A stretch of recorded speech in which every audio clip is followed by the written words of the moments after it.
Good morning. It's Monday morning mayhem. Actually, it was Mother's Day mayhem yesterday. If you saw my stories and my posts, we actually had a really great Mother's Day overall. It was relaxing and for the most part, and not crazy or planned much or anything. Because Mother's Day is always on a Sunday, and because anyway, between my husband and I, Sunday mornings are just gone, okay, which is fine. We actually really love what we do. Church is a big part of our lives. It's part of our social world. Our kids love it, which is probably part of the more important elements of it.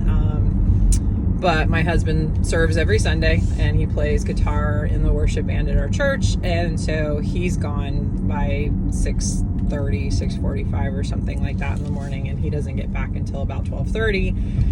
And then I volunteer 1 to 2 times a week in the cafe, which is for me kind of fun because it's just, kind of brainless. Godson. Selling donuts and pouring coffee, that kind of stuff. So it's just fun, and you get to talk to lots of people and socialize, and that's very much up my alley. But anyway, so yesterday I just had to deliver some brownie cupcake things that looked really cute. I didn't make them. Somebody else from the cafe made them, but she wasn't going to be able to get there early enough on yesterday, so they dropped them off Saturday night, and I brought them in on Sunday morning. So anyway, but we get all dressed up, we have fun. And then, of course, my oldest started complaining that his tummy hurt. I'm guessing it had something to do with the cinnamon roll I let him eat between services. And then we got home, so we left early. Got home, and then, if you saw the videos, you saw my youngest decided that the hose we keep in the back lanai to allow us to kind of like spray down the bricks and stuff, turned it into a fire hose. Thought that was very entertaining. What you missed is when I grabbed the hose from them and proceeded to soak down both boys and the dogs with the hose, which was far more entertaining for me. So and but anyway, so lots of fun going on yesterday. Ended up giving the oldest a haircut because he decided to take scissors to his own hair. And, when it comes to Mother's Day, that's just kind of like par for the course, right? So you're celebrating Mother's Day, but the reality is it's just our normal. So what I didn't do was dishes, cleaning, or laundry. So that was my Mother's Day gift to myself. Of course, it'll still be waiting. Some of that will still be waiting when I get home. But my hubby's going to work on some of it today while he's home. So today, I was thinking let's talk about protein. Protein is super, super important, okay? It is... truthfully, I think an underutilized tool in a lot of ways. I think what people view it as is unfortunately not, or I should say what they think they should get is not enough, okay? Sorry for the glare. I don't know that I can fix that. Anyway, it'll get better when I turn it up here. So protein sources, okay? Let's talk about why do you need protein, okay? It is legitimately your building blocks, okay? There are all your proteins are made up of amino acids. I could get real sciencey and talk about how proteins are made at the level of the cells, and thanks to DNA and then transcribing into RNA and ribosomes and blah, blah, blah, blah. Anyway, transcription, translation, all the entertaining stuff that I had to learn in school and in science. And honestly, I learned that as a freshman in high school. Okay, I took when I was in biology. Wow, look, now we're getting it from this side. Isn't that awesome? Anyway, So yeah, I learned it in high school, and then like I think we learned it over and over again. But anyway, so your body is capable of making over half of the amino acids that your body needs. Okay. The problem is there are 8 that your body cannot make. All right, you hear me? Cannot make these. We are dependent to eat these to get them in. Now, the challenge here, and this is just my own personal challenge, and I'm not trying to realize when we talk about protein, I'm not trying to tell anybody that you can't be a vegetarian or vegan or anything, and we'll talk about that a little bit here in a minute, but I personally find it really, really hard to get in all my protein and feel that I'm getting enough of what I need without eating animal products. Okay, so I eat a lot of chicken, we eat shrimp, we eat fish, we do a little red meat, we do some pork, not tons of that, not because we can't or we don't like it, we just, it's expensive right now, so chicken is more affordable in general. We used ground beef or ground turkey for tacos.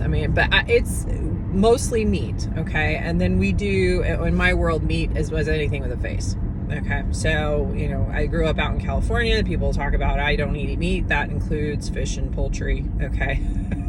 Seems like on the East Coast that has a different definition. When you say meat, everyone thinks you're talking about pork and beef, and they don't include poultry and fish. It's interesting dynamic. But anyway, we eat eggs, we eat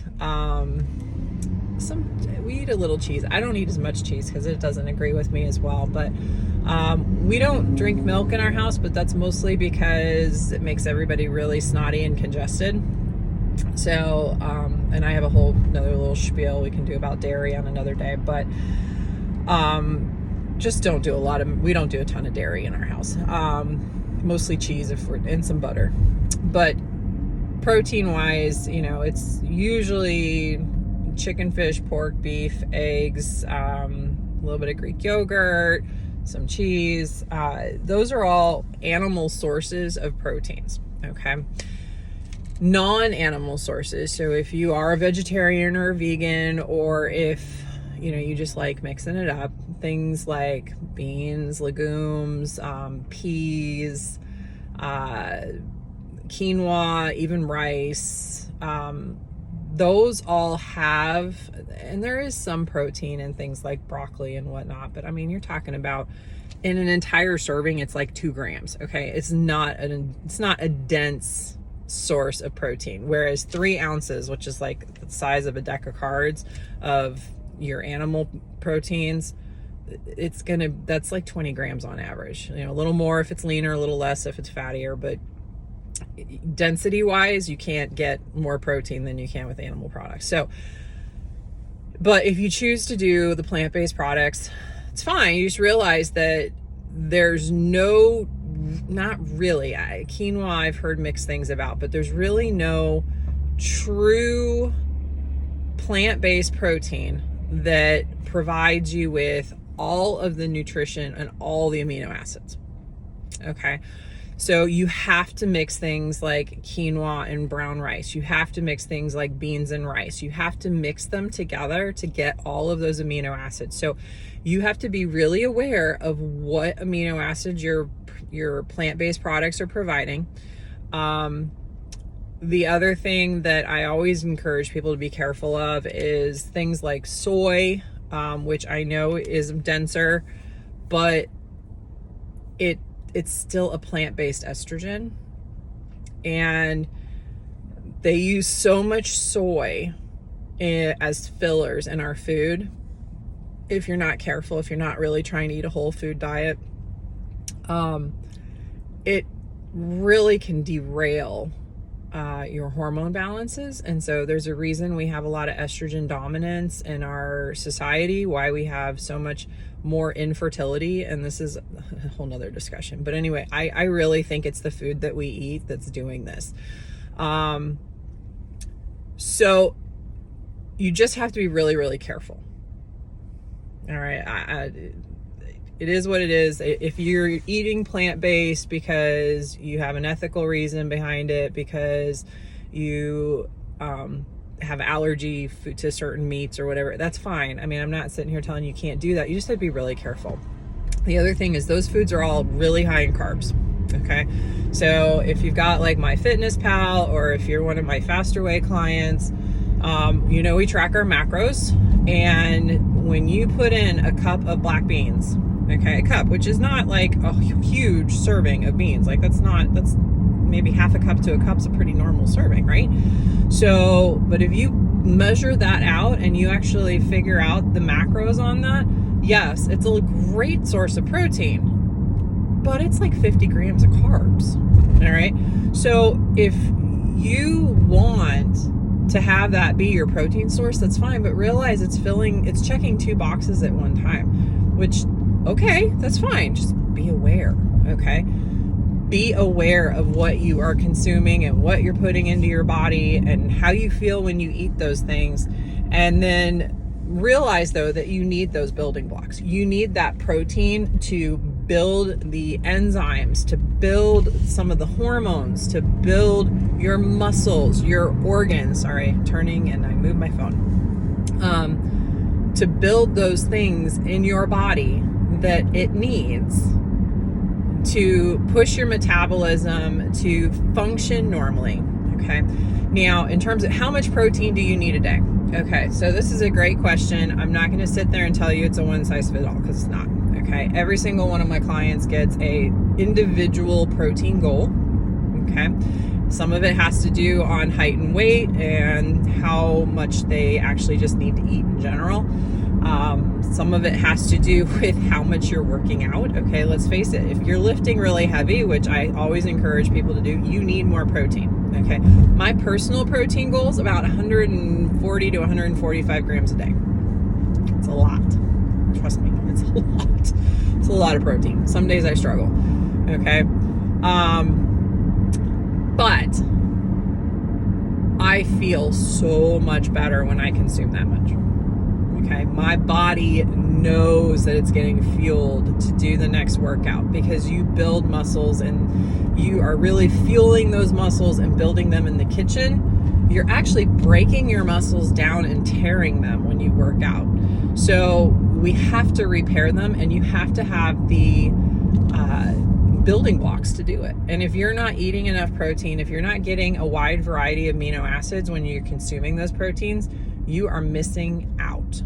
Okay, so I would strongly recommend, if you don't have any ethical issues against eating animal products, if by all means, if you want to have wild caught, free range, whatever, I don't care. Right now it's all too expensive and I don't care. I'm just buying what I buy. But yeah, it's okay to eat animal products. Okay, I'm not going to sit there and tell you have to be a vegan. I don't. If you need to, because of other reasons, it's fine. I'm not gonna. We're gonna skip over. I'm not gonna keep having this conversation. But anyway, so you got to eat enough, and you have to eat enough of the right amount of proteins. You've got to make sure you're getting the nutrition to fuel your body, to support your body. And if you are not getting enough, you're gonna know it. You're gonna be tired. You're not gonna sleep as well. You're going to be sore after a heavy workout, far longer than you should be, because your body can't recoup. And individual needs are individual needs. So if you need some help finding out how much protein you should eat a day, I'd love to help you figure that out. It's just me trying to help you. It's got nothing to do with being a client. So feel free to DM me if you have any questions. The other thing is, there are some specific health issues where you want to be careful. So one of those things are renal issues. We do need to be careful with how much protein patients are eating. From a clinical standpoint, my renal patients, I'm very careful with how much protein I tell them to eat, because I don't want to overload their kidneys. But if you have normal kidney function, then by all means eat away, and of course hydrate. Okay, you need to drink your water. But anyway, I hope this was helpful, and I hope everyone has a fantastic Monday, and eat your protein.